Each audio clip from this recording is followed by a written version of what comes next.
Howdy guys, I'm Ash, welcome to the Rash Child channel, and today I'm going to be ranking as many pedal companies as I can based on looks.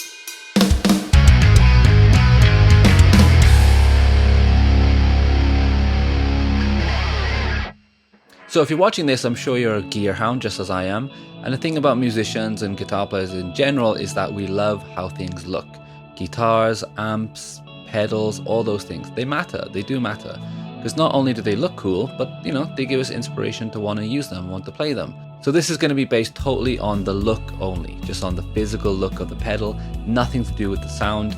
And of course, whether they're cheap or expensive doesn't matter either, it's just how they look, and that's how it's going to be. I've chosen the most common pedals that I could think of that everyone has, and my criteria for the ranking is going to be, number 1, gas power, gear, what is it? Acquirement syndrome. That's it. So how badly does the look of the pedal make you want to buy it? You see it just on the rack or on the website or something like that, and then you just think, I have to have that. Even though you've probably got 1,000 of the same pedal, it still makes you want to buy it. The second is going to be nerd bait, and I'm talking about when you're playing a gig and you have a bunch of guys standing very close to the front of the stage where you are, and they're all doing this because they're checking out your gear. Number 3 is going to be sequel cred, as in consistency of image and design, and have they kept the same, the same knobs, the same, general layout and things like that. I really like when pedals are, look kind of the same and have the same kind of vibe, and so I'm going to be ranking on those 3 things. So if I have left out any pedals that you really like the look of, please make a comment below, and in the future, hopefully, if there's enough, I'll make another tier list and we can have some fun doing that. So for all these pedals, for consistency, I tried to get 1 overdrive, 1 delay, and 1 reverb, as these are the most popular effects. Some brands don't have those, but I tried my best to do that. So first up is Behringer. Of course, more affordable, use cheaper parts, but let's have a look at them. So clearly these are Boss inspired, but I'm not really a fan of the shape, like the circular rounded edges. I don't really like that. I quite like solid sides, like a square or a triangle. And the font is a bit too Comic Sansy for my liking too. I'm not a fan of that either. We've got the green one, tube screamy, digital reverb, vintage delay. I don't know, I think, so let's rank them, shall we? For gas power, there's no gas power for these. Nerd bait, these are not nerd bait, are they? Not at all. Sequel cred, gotta give them there. They're consistent, same kind of font, same placement of the letters, and the knobs look very similar. Not terrible, not bad, but I think we're gonna put it in D tier. Let's put it in here. Next up is Boss. Wow, okay. Now, I love the look of them. I always have. I love the look of Boss pedals. I like the simplicity, the shape of them, the knot. They're classic, aren't they? I mean, most pedals have been based on these, aren't they? Yellow for an overdrive, white for a delay, black for a reverb. I'm not really sure about that, but of course they need it for the battery, so you can open up the battery, but I don't like the little knob on the end right there. I'm not a fan of that. That's a minus point. But great looking and very consistent. I mean, what can I say? Boss has got to be solid B tier, I think. Catalinbread. Is it Catalinbread? I've never actually heard it spoken. I've just read it. I thought it was Catalina bread, but then it's only Catlin, so I guess it's Catalinbread. Anyway, amazing looking pedals. I love these. So sometimes a lot of these pedals have artwork on them, and sometimes they're a bit hit and miss. They're a bit too much, but these are very, very, very nice. So we've got the Royal Albert Hall. So I guess it's based on the Led Zeppelin. It's got the Zeppelin coming into the Royal Albert Hall. It's an overdrive. The Echo Rec with a little, I don't know, what's that, like some kind of Roman soldier or something? Looks cool. I like the name too, Echo Rec. Oh, look at the knobs. I like the position of where the yellow is, where you can change the number on the delay. I love that. And the cloak, I mean, it doesn't really look like anything exactly. I mean, what is it? It's like some abstract art or something. But there's a guy, oh wait a minute, I can see it. There's a guy in the middle, like one of those ring race from Lord of the Rings. Okay, that's cool. Yeah, it looks great. Man, I love the knobs too, the little black ones with the little things on it. So also I'm going to be saying I love knobs a lot in this video, so just get out your system now. I think these look amazing, like definitely. Just by the look of them, I would want to buy them. So I've definitely, these would be nerd bait. If I was playing a gig and I had these pedals on the board, definitely you'd have some creeping nicks coming over to have a look. And sequel cred, yeah, you know, the button's in the same place, the stomp switch. So I think Catalinbread has got to be a A. Next up is Chase Bliss Audio. Now I've chosen Reverb and one of the new preamp pedals they have, and Mood. Like, it's funny with these Chase Bliss pedals that some of them are delays and reverbs, but they do so much more, and they're so kind of fiddly, you know, it's kind of hard to define them. But the one in the middle is this preamp overdrive kind of thing, and just looking at it, it looks really, really cool. But I just think I would break it. It looks like I would break, you know, you would break it, right? And it costs like $1 million or something. But if you had this on your pedal board, people would be running to the stage to have a look at it, for sure. All of these three are nerd bait. Yeah, and definitely, I think they are, you know, they do have good gas power, I'm sure, just by looking at them, because you think, whoa, what does that do? What does that knob do? So yeah, these are kind of hard to beat. The fonts are really nice. I mean, it's hard to knock these, isn't it? The preamp looks like I would break it, so I'm going to give it a B.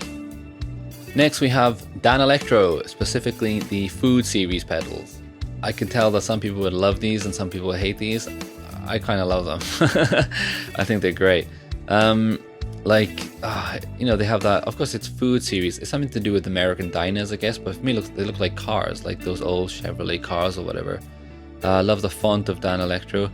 Yeah, I think, you know, if no one knew what these were, I'm sure they would attract people over to look at them. And just by the look of them, you know, I reckon people who don't even like pedals would buy these just to display them, you know, in a YouTube background or something. But they do have a little bit of a plasticky look to them, so it's hard to put them in A, so I'm going to put them in B just for now.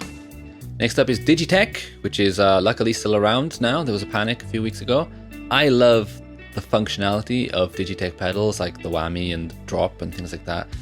But I've never been a fan of their look. Like the font is a bit, it's too bit Toys R Us-y, you know what I mean? The Freakout looks amazing. I love how the look of it and the text, the font, everything that's in it. But something about the Digitech ones, or I don't know, it's something just a bit like cheesy about it. And the whammy, I just think of the guy from Anchorman, you know? Whammy!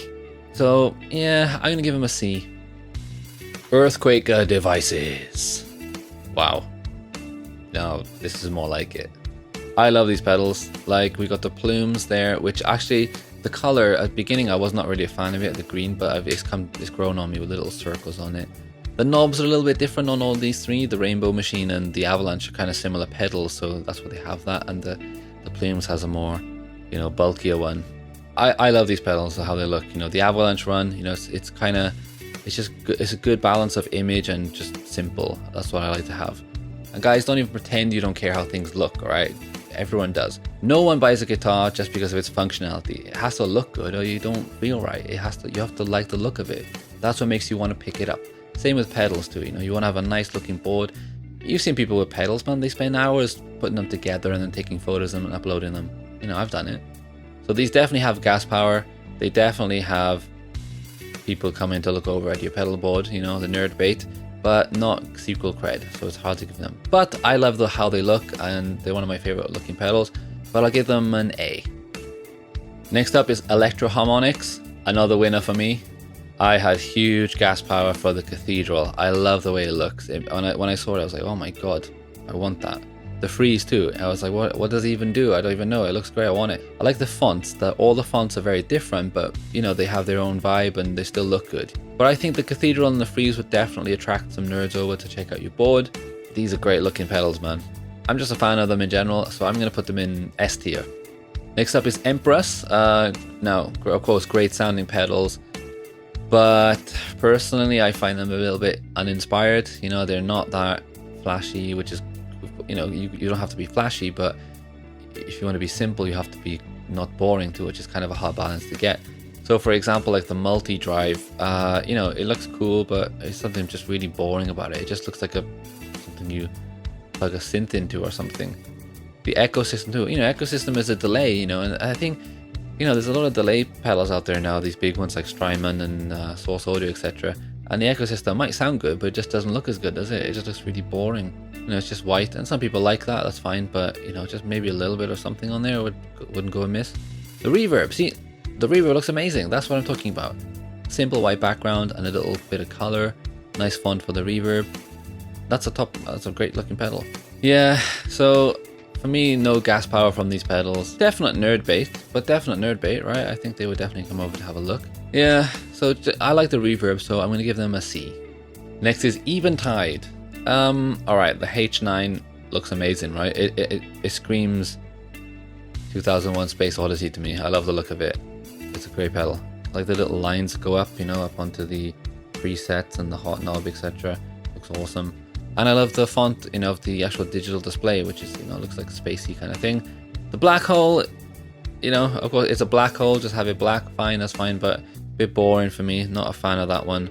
Triceratops, awesome name. I love the little dinosaur on it, quite simple. And it, you know, it is quite simple, similar to the black hole, but it just doesn't. Oh, wait a minute, I didn't see that. Black hole does have a little black hole on it.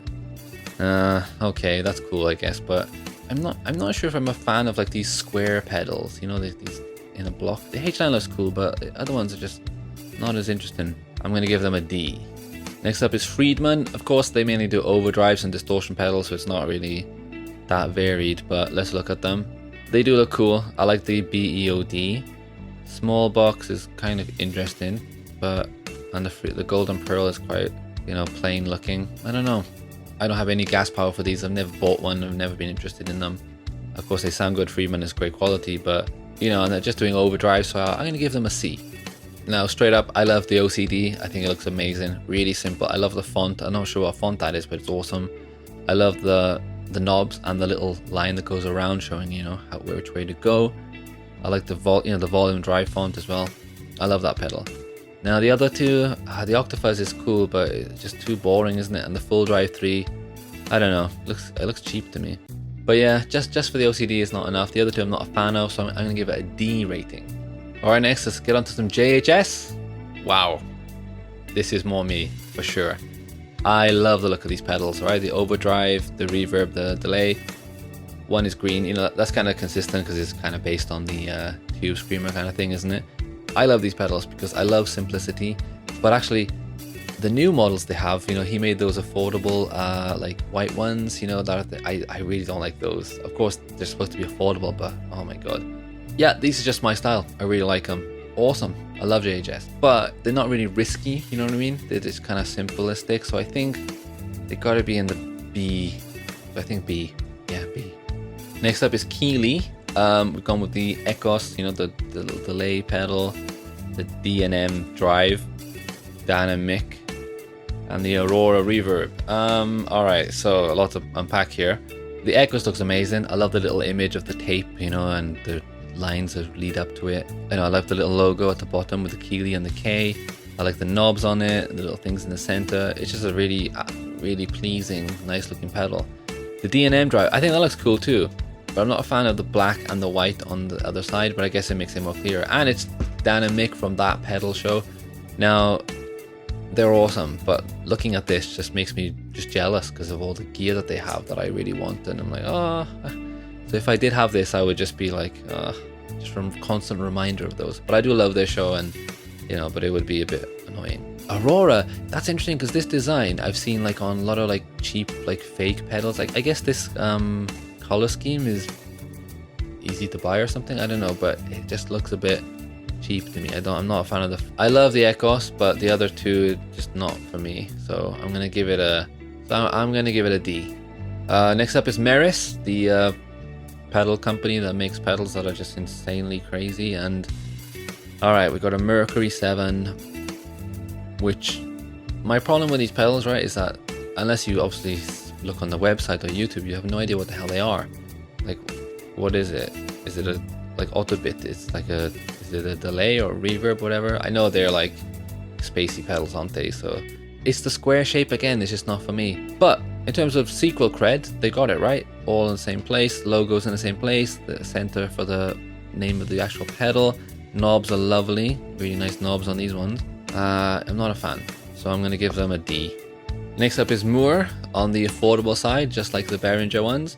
Yeah, so compared to Behringer, who just went with like, you know, overdrive, extreme, you know, whatever. It's an overdrive, it's a delay, it's a reverb, etc.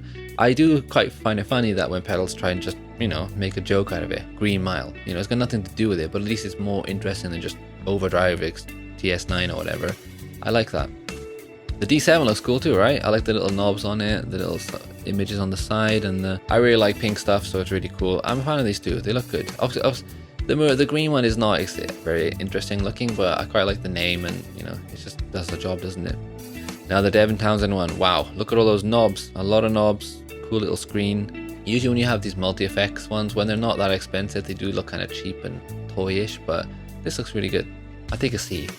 Next we have MXR, classic pedals, GTOD, another green overdrive, carbon copy, and the reverb. They just look too similar, don't they? The colors, I'm not a fan. I hate that. Like if you have a delay or a reverb, they should be colorful. I think that's what I feel. MXR pedals are kind of for people who just like don't care about anything like that. They just want to slap it on and get on with it. They don't care about anything else. Now, I love the shape of MXR pedals. They're not quite right. I love the shape of MXR pedals. They're not bulky, and they sit well together. The knobs are great. They look really, just really solid and nice. And the MXR logo is always in the same place, so they have sequel cred too. It's pretty good. It's hard to beat these really. I'm gonna give these a B. Next is Revv, who basically only do overdrives and distortion, but they do a channel of their amps, which is the G series. So you have the G2, G3, and the G4. Green, purple, red, decent knobs, great font, super consistent. But I think the G next to the series, it's a little bit, looks wonky to me. I'm not a fan of that. I don't like that. But yeah, solid colors, actually interesting colors, nice font, and yeah, I like it. I'll give them a B. Next is Source Audio, one of my favorite pedal companies. But when it comes to how they look, not the best, I think. Alright, first off, the LA Lady looks amazing. I love it. Nice font, Source Audio logo. All three of them is in the left corner. Looks great. Nice font, nice knob. The Ventress is kind of cool looking, but I don't know, for a reverb like this, I just don't like having it gray. Just another color would be better, I think. Nemesis, it's just simple black, whatever. There's kind of no nonsense, which is fine, but I don't know. For these, these pedals sound amazing. Like, they really, really sound amazing. And I think they deserve just a bit more. I don't know. I think a C. Next, we have Strymon. Uh-oh, here comes the big dog. Now, of course, in terms of sound, they're amazing quality, but in terms of how they look, I just love them. I think they look amazing. When people have the three of them in a row on a pedal board, it just looks amazing. I love it. Big Sky, nice font, beautiful color, knobs look great. I love the little, where you can select the different types of reverbs and delays and effects, whatever, that area. Green, simple knobs, very functionable. Super consistent. Timeline, Big Sky, Mobius, really catchy, easy to remember names. And it's funny because if it's a square, I don't like it, but if it's a rectangle, I quite like it. I love these pedals. It's S. Next we have TC Electronic. So I really like the font of TC Electronic. I like the flashback with the little art on that, and the Hall of Fame looks cool, like a 3D effect. Mojo, even that's quite cool. Size is really great, but maybe a little bit Toys R Us-y. The flashback I definitely had gas for, but most of them I don't really have that. I don't know, there's something about them. I like them. I'll give them a B. Next up is Walrus Audio. Cool. These are really good looking pedals. Like I said, just because you slap on a bit of artwork, it doesn't really mean anything. It doesn't mean it's automatically cool, because I've seen some pedal companies do that and it's not related to anything. Like a Warhorn, it must be an overdrive or distortion, right? It can't be anything else. The ARP87 in space, so you'd assume it's kind of delay or reverb. And the slow, yeah, I quite like this, because these pedals kind of give you what they are without saying what they are, which is what they should be. That's what the art should be doing. So I love that. And yeah, there's something about these, man. I like the size of them. These are awesome. I love Walrus Audio pedals. I'm gonna give them an A. Put them in A. Next up we have Way Huge. I've seen a few of these on boards and I think they look really cool. There's something about them too. So the Aquapus, Pork Loin, Swollen Pickle. I'm not sure if those are supposed to be jokes or something. I'm not sure. But anyway, the Way Huge font is really, really cool. I like that it's at the bottom. But I do like the knobs. I love the look of these knobs. Love the colors. Nice, I don't know, texture to them. You know what I mean? And I also like that they have, plus 9 volt DC written on there. Because, some people, when you buy a pedal, you don't understand that. Is it an 18 volt? Is it a 9 volt? Whatever. Really good that they have that there. But yeah, I think they're good. I think B. So there we are. Judging pedals by how they look is ridiculous because they're pedals. They're supposed to be for sound. But don't lie and say that you don't care about it. Everyone does, especially metal guys. I know judging pedals by how they look is stupid, but it's fun to do because, like I said, I really love pedals, and there's something about a pedal that draws my eyes in that makes it fun to buy and makes it fun to have, you know? If I left out a pedal that you think deserves to be on the list, then please let me know in the comments and leave, you know, your tier list as well. Let me know what you think. All right, catch you next time.